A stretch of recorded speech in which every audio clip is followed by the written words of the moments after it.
Right now, as you're listening to this, there are roughly 7,000 languages spoken on Earth. By the time a child born today reaches retirement age, nearly half of them will be gone. Not evolved, not merged into something new. Gone. Silenced. Erased from the human record permanently. One language dies approximately every 2 weeks. That's not a metaphor.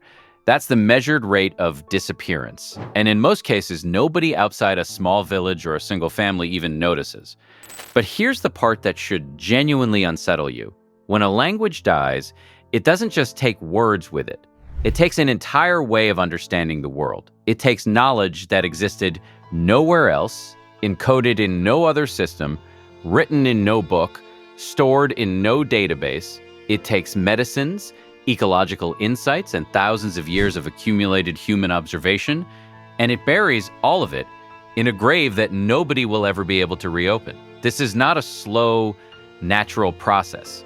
This is a mass extinction event, and almost nobody is talking about it. Let me show you exactly how bad it is, where it's happening, and what's actually being lost. And then I'm going to show you something that most people don't believe is possible because it already happened once. Here's a number that puts the scale in perspective. Of those 7,000 languages, just 23 of them account for more than half the world's population. 23. That means the other 6,977 languages are being spoken by the other half of humanity, many of them by tiny communities of a few hundred people, a few dozen people, or in some cases, a single person.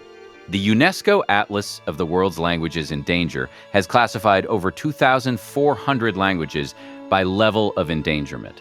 The categories sound clinical, but what they describe is devastating. Vulnerable means children still speak the language, but only in certain settings, usually at home, never at school.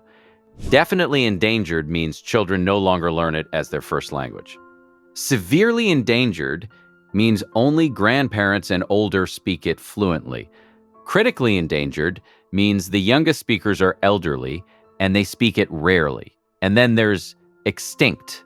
No speakers, no community, no recovery possible. Right now, over 1,400 languages have fewer than 1,000 speakers each. Many of those have fewer than 100. Some have fewer than 10. And at last count, at least 19 languages on Earth had a single known speaker remaining. One person carrying an entire language inside their head with no one left to speak it to. Think about that for a moment. Imagine being the last person on Earth who knows a language. Every word you know, every phrase, every joke, every song, every way of describing the rain or the color of the sky at dusk, all of it exists only inside you. And when you die, it doesn't pass on. It doesn't get archived. It just stops. Now, where is this happening? Everywhere, but not evenly. 80% of the world's endangered languages are concentrated in just 25 countries. And the top 4 alone, Indonesia, Papua New Guinea, Australia, and the United States, account for well over 1,000 endangered languages between them. That might surprise you. The United States. But 98% of indigenous languages in the U.S. are classified as endangered. 98%. The country with the world's largest economy, more universities than any other nation, and an almost limitless capacity to fund preservation, is watching its indigenous languages vanish at one of the highest rates on the planet. Australia is another case that's almost too painful to look at directly. Before European colonization, roughly 250 distinct Aboriginal languages were spoken across the continent. Today, fewer than 20 are being passed on to children. The rest are either extinct or spoken only by elderly people who will not be replaced. 2 centuries of colonial policy, forced assimilation, and the deliberate separation of children from their families didn't just damage these languages. In many cases, it killed them intentionally. Papua New Guinea tells the opposite story, and that's what makes it so fascinating. This single island nation has over 800 languages, more linguistic diversity per square kilometer than anywhere else on Earth. How? Geographic isolation, mountain ranges, dense rainforest, and river systems that separated communities for thousands of years, allowing languages to diverge into wildly different systems. But globalization is reaching Papua New Guinea now. Roads, internet, economic integration, urbanization, the same forces that connect people are the same forces that flatten linguistic diversity. Here's the part most people never think about. We treat language loss like it's a cultural tragedy, and it is. But it's also a scientific catastrophe. A study published in the Proceedings of the National Academy of Sciences examined the relationship between indigenous languages and medicinal plant knowledge across 3 of the most biodiverse regions on Earth: North America, the Amazon, and New Guinea. What they found was staggering. Over 75% of the 12,495 known medicinal plant uses in those regions were linguistically unique, meaning the knowledge existed in only one language, not shared across neighboring groups, not written down in any textbook, known only to speakers of a single tongue. And here's the double problem. The languages that carried the most unique knowledge were also the languages most likely to be endangered.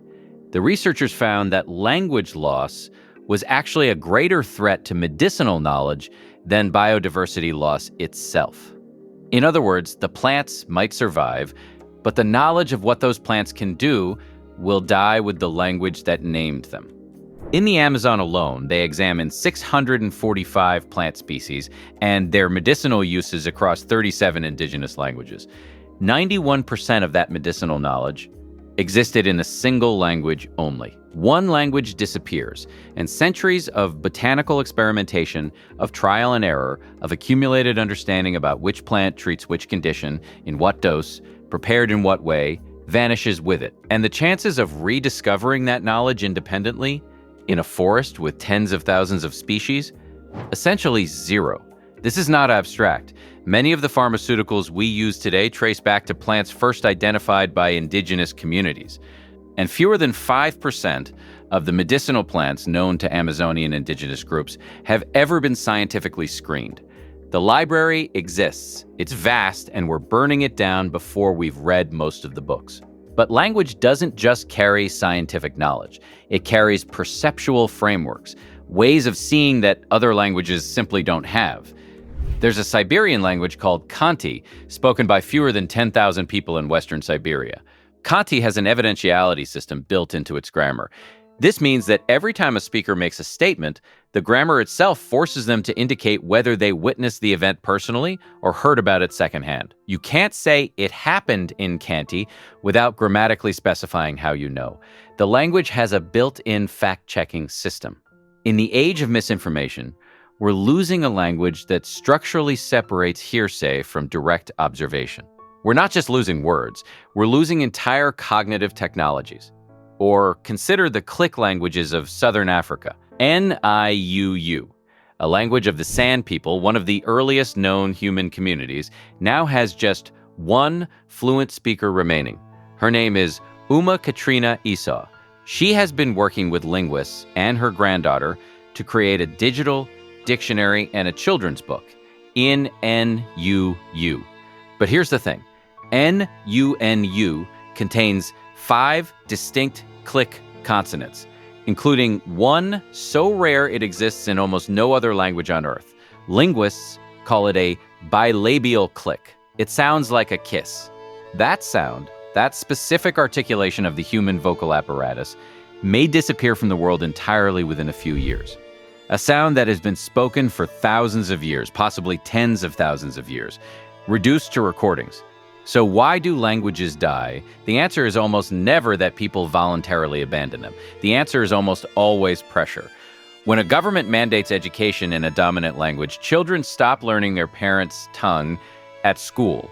When economic opportunity exists only in the national language, parents make the rational but devastating choice to raise their children in the language that will get them jobs. When communities are displaced by conflict, urbanization, or environmental change, the tight social networks that sustain a language break apart. And when colonial powers, historically and in some cases still today, actively punish children for speaking their own language, the chain of transmission is severed deliberately. The pattern is always the same. Parents speak the language.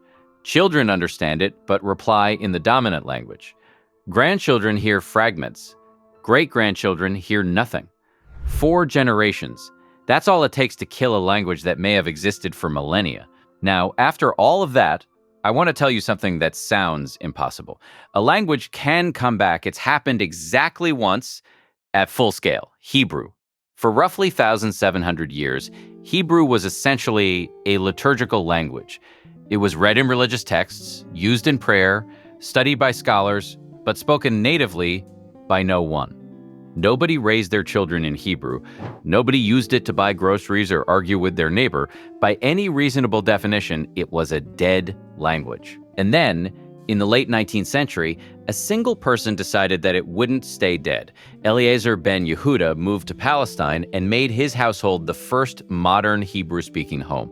He invented new words for modern concepts that ancient Hebrew had never needed. He raised his son as the first native Hebrew speaker in over a millennium, and from that single household, through a combination of ideology, community building, immersion education, and eventually national policy, Hebrew became the daily language of millions.